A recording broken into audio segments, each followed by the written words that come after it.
Okay, explain ko uli sa iyo ito, no?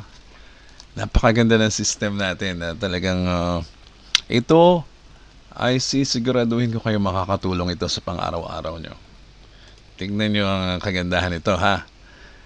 Itong company, nagbebenta ng product. Okay, ito yung product niya, oh. Worth 800 pesos lang. Okay? Ayan ay makakatulong sa kalusugan nyo for sure, no? Ito ay napakagandang produkto. Matagal na to eh. So, marami ng testimonials yan, no? Na dyan sa produkto na yan. At ito ay minana pa sa mga magulang nung may-ari. No, na ginagawa, formulator sila mismo ng produkto, FDA approved, at okay yan, no? Masasabi ko okay yan. 800 lang ang presyo, no? 800 pesos. 800 pesos tayo, system creator tayo, tayo ang marketing arm na magsisilbi sa company para mabenta yung product ni sir. Okay? Mabenta yung product ng company. So, nakipag-partner tayo sa kanya para mag-boost ng sales. Okay? Kasi, ano sila eh, old school ba? Parang puro manual lang. So, gagawin natin na automation, no? Automated. So, meron siyang produkto, 800 pesos. Ang sabi ni sir, bumili ka lang ng produkto ko, ibabalik ko yan ng 1/6, same day.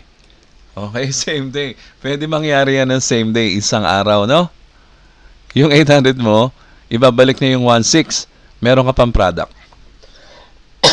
So, tumubo ka ng 100% sa puhunan mo plus product. O, parang 200% na rin, no? Binalik. Okay, binalik na yung puhunan mo, meron ka pang product. Meron ka pang 800 na sobra. Okay, so, meron kang profit na 800 dito. Meron ka pang product, no? Okay, malinaw, no? Paano nangyayari yan? Tignan mo ang ginawa ng company, kung bakit sila tutulong sa atin, no? Actually, kami as operator, halos wala na rin kami kikitain dito. Kaya, wala kaming gagawin, kundi magjo-join din sa program na to. Okay? Magjo-join din kami, magbibili kami ng product kahit everyday. Kasi magiging 1/6 eh. Sabi niya, paano kami kikita dito, sir? Sabi ko, paano kami kikita dito, sir? Eh, wala rin pala tayong kikitain. Kasi sa networking, di ba, pag networking, hindi ito networking, pero i-explain ko lang sa inyo. Pag networking, umaabot siya ng times 10 ang presyo. Yung mga presyo dyan, puro overprice. Tandaan nyo, hindi yan bababa sa doble o triple o ang presyo ng networking, maabot siya ng 10 times. Samantalang si sir, no? Yung may-ari, ang presyo niya pang retail lang. Hindi kasi siya networking eh. I-retail lang natin yung yung product, no? Okay, so 800, hindi tayo networking ha. Sabi ni company, okay, nakabili tayo ng isa, no? Isang produkto. Paano natin makukuha yung reward natin? Mag-aabang lang tayo ng bibili rin na number 2, number 3, number 4 na customer. Ito hindi mo to recruit ha. Kusa yan nagkakaroon sa company.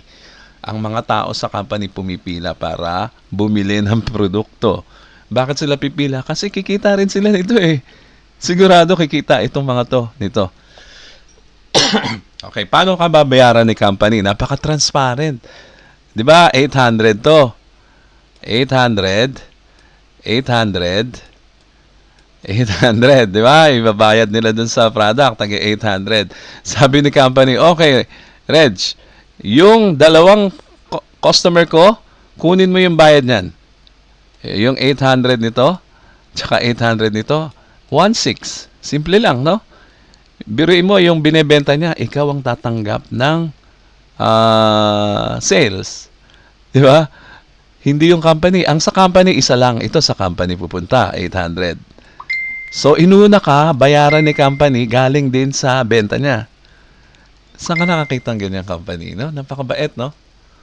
Pero yung 1/6 na kinita niya sa sales, ibinayad niya sa'yo, binalik niya sa'yo. Tapos sa kanya, isa lang. Oh, okay? So, kumita ka ng 1/6 sa isang oras. Malagay na, nangyari yan sa isang oras. Meron ka pang product. So, ano ang gagawin mo para dumami yung 800 na profit mo? Meron ka ng 1.6. Yung 800 na bumalik, ito, i-re-entry mo uli. I-re-entry mo uli. Ikaw na naman pipila sa number 5 customer. Pila ka uli dyan. Ibig sabihin yung 800 mo, ipipila mo dito, no? Ipipila mo dito. Ngayon, si number 2 naman ang susunod na kikita. Okay? Si number 2, mag-aabang ng 3 customers. Mag-aabang din siya ng 3 customers. Meron na siyang isa, ikaw, bumalik ka eh. Mag-aabang na lang siya ng 2 sa group niya. O, pag nakompleto na to, isa ka, that's plus 2, 4 na kayo. 1, 2, 3, 4. Meron din siyang 1.6. May 1.6 din siya, oh. O, di ba? So, lahat kumikita ng 1.6 kada entry. Mabilisang pila lang yan. Kaya speed turbo ang ating name dito. Mabilisan to. And then, sino susunod nakikita? Si number 3. Okay, ito, ano may isip nito? Uy, kumita ako ng 1.6 in 1 hour. Tataya ko uli yung 800 ko. Pipila uli ako sa likod. Kasi pila lang yan eh. Nakapila lang tayo. Kaya turbo 1, puro one line lang yan, no? So, pipila uli to, kikita uli siya ng 800, no? May product pa siya. Kagaya mo, kumita ka ng 1.6, binalik pa sa'yo yung 800, hindi, sorry, sa 1.6 binalik sa'yo yung 800 dyan, tumubo ka ng 800, meron ka pang product. So, everyday, kung maka 4 cycles ka, 4 cycles, magkano yon? Di 800 na profit mo times 4. Ang katinalala muna ko talaga. 800 profit times 4, meron ka kagad 3.2 sa isang araw. Eh, paano kung nakalima ka, 6 kang cycle? Kung mabilis magbayad si company, ang bilis lang yan. Eh di, ang laki niyan. Everyday, at least, kayang-kaya mo nakitain yung 3.2 daily. Walang kahirap-hirap. Ang puhunan mo lang, ito lang, 800. Ang ganda, no? So, ito, yung system na to ay magpapabilis magkaroon ng sales sa product. Matutulungan natin si company kahit maliit lang ang tubo niya, okay lang. Tapos binibigay pa sa atin yung unang sales, first 2 sales. Okay lang kasi tuloy-tuloy ang sales ni company. Okay, meron tayong sariling production factory niyan at meron tayong logistics. Bahala na ang company magpa-deliver sa atin ng produkto. So mabilisan na product distribution.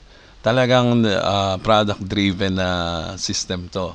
Hindi ito networking, okay? Hindi ito multi-level, hindi. Kumbaga ito ay para lang tayo gumawa ng system, mapabilis yung benta ng company, mapabilis ang kita natin everyday.